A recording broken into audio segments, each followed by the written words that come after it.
খুব দুখজনক ঘটনা মানে আকস্মিক এক ঘটনা যে ডাঙাইগাঁৱৰ শ্ৰী মৃগেন সূত্ৰধৰৰ ল'ৰা ৰমেন সূত্ৰধৰ গাঁৱৰ এজন সহজ সৰল ল'ৰা কাৰো লগত কোনো কাজিয়া পেচাল নাই দ্বন্দ্ব নাই আজি প্ৰায় 7 মাহমান আগত অসম পুলিচত কনিষ্টেবল হিচাপে নিযুক্তি পায় ট্ৰেইনিং প্ৰায় শেষ হওঁ অৱস্থা এনেকুৱা অৱস্থাতে গুৱাহাটীত তেওঁলোকক লৈ আহিছিল আৰু গুৱাহাটীত এটা কথাত আত্মহত্যা কৰা বুলি আমি জানিব পাৰিছোঁ কিন্তু এতিয়াও আহি পোৱা নাই যিহেতু ল'ৰাজন যিহেতু আহি পোৱা নাই গতিকে সেই বিষয়ে বিশেষ কথা কোৱাও ঠিক নহ'ব তথাপিতো এক সহজ সৰল ল'ৰা হিচাপে তেওঁৰ আত্মহত্যাটোৱে বা তেখেতৰ মৃত্যুৱে আমাৰ গোটেই গাঁওখনকে এক মানে গাঁওখনতে সকৰচা পৰিছে আৰু আজি এই বিহুৰ বতৰ যদিও গোটেই গাঁওখনত এক শোকাকুল পৰিৱেশ বিৰাজ কৰিছে গতিকে আমি এটা কথাকে ক'ম কোনো ধৰণৰ হাই কাজিয়াৰ কোনোদিন দ্বন্দ্বত অৱতীৰ্ণ নোহোৱা এই মানে 25 বছৰীয়া মানে ডেকাজন বা ৰমেন সূত্ৰধৰ গুচি যোৱাটো আমাৰ কাৰণে খুব দুখজনক আৰু আমি ভাবোঁ মানে নিশ্চয় কিবা এটা বিশেষ কাৰণ থাকিব পাৰে বুলি আমি অনুমান কৰিছোঁ অৱশ্যে পিছত তদন্তইহে এইটো মানে প্ৰকাশ কৰিব মানে তদন্তত নিশ্চয় ওলাব কি হৈছে তেখেতৰ গতিকে আমি আৰু আজি এই সন্ধিক্ষণত বিশেষ কথা ক'ব পৰা অৱস্থাত আমি আচলতে নাই কিয় ল'ৰাজন আহি পালেহে আমি গম পাম কি হৈছে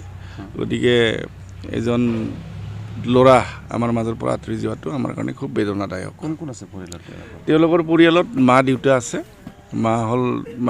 মাকৰ নাম আৰতী সূত্ৰধৰ দেউতাৰ নাম ৰমেন সূত্ৰধৰ মৃগেন সূত্ৰধৰ দেউতাৰ নাম আৰু মাকৰ নাম আৰতী সূত্ৰধৰ আৰু এজন ভনী আছিল ডাঙৰ ভনীজনৰ নাম জোনমণি সূত্ৰধৰ তেখেতেও ইতিমধ্যে এজন CRPFৰ ল'ৰাৰ লগত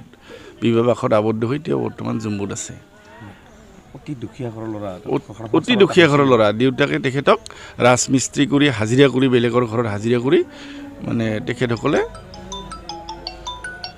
হাজিৰা কৰি তেখেতে মানে পঢ়ুৱাইছিল ল'ৰাজন গ্ৰেজুৱেট কমপ্লিট কৰিছিল বয়স কিমান মান হ'ব বয়স 25 বছৰ মানে ভাইটি এটা আছে জেঠাৰ ল'ৰা হয় জেঠি মানে ৰাতিপুৱা নিউজত গম পালোঁ যে তেওঁ মানে চিপ জৰি লৈ থকা অৱস্থাত দেখা পোৱা গৈছে তাৰপিছত এতিয়া আমাৰ মানে সন্দেহ হৈ আছে যে কিছুমানে হয়তো তেওঁক প্ৰস্তুত কৰাই এই কামটো কৰিছে এতিয়ালৈকে আমি গম পোৱা নাই ঘৰত জনোৱা হোৱা নাই তেওঁ কথাটো কিমান দূৰ সত্য আমি ক'ব পৰা নাই পিছত হয়তো আমি গম পাম মানে এইটো যি এৰৰ ভাইটিজনে এনেকুৱা কাম কৰিব আমাৰ মানে বিশ্বাস হোৱা নাই এইখিনিয়ে ঘৰৰ এজনে এনেকৈ আছে হয় নিজৰে ল'ৰা আছিল